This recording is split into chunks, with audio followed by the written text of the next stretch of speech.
আমার 10 লিটার তেল দেন না, খুব ইমার্জেন্সি দরকার। অকটেন নিবেন না পেট্রোল নিবেন?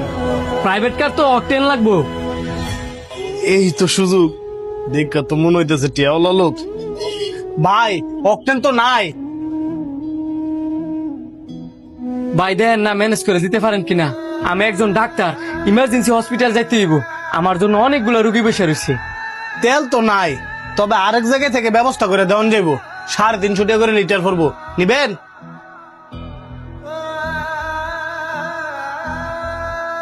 1 লিটার 140 টাকা করিয়া, আর আপনি বলতেছেন 350 লিটার? এমনই তেলের ক্রাইসিস, বিপদ হলে তো মানুষ 500 টাকা লিটারও নেয়। আর আপনার ডাক্তার মানুষ দিকে আপনার তো কমই কইছি। এখন আপনি যদি নেন তাহলে আইনা দিমু। আপনি কিন্তু জুলুম করতেছেন, ভুলে যায় না। জুলুমকারীরে কিন্তু আল্লাহ পাক পছন্দ করে না। বিপদে কিন্তু আপনিও পড়তে পারেন। এত কথা শুনতাম না, এটা আমার ব্যবসা। এখন তেল আপনি কি নিবেন? ঠিক আছে দেন।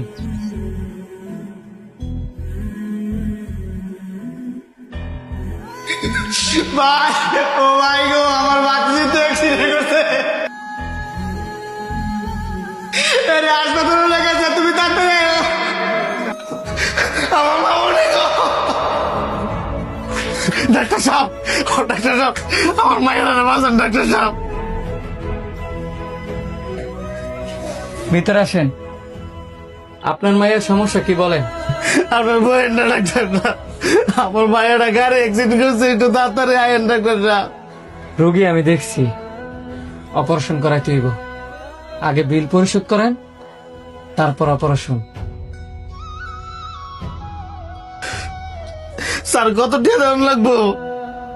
এই ধরেন 1-1.5 লাখ, আর এটা যেহেতু আমার ব্যবসা, আপনি 3 লাখ দিতে হইব। ব্যবসা মানে? স্যার ডাক্তারের ধর্ম তো রুগীরে সেবা করা।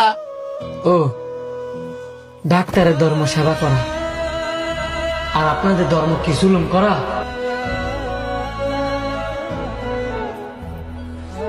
স্যার আপনি? জি আমি। আপনার একটা কথা বলছিলাম না, যে বিপদ কার কখন আসে কেউ বলতে পারে না। আমার প্রয়োজনে আমি আপনার কাছে গেছিলাম, আর এখন আপনার প্রয়োজনে আপনি আমার কাছে আইছেন। একটা মানুষ বিপদে পড়লেই তার কাছ থেকে জুলুম করে ব্যবসা করতে হইব, এটা কোন ধর্মের মধ্যে আছে?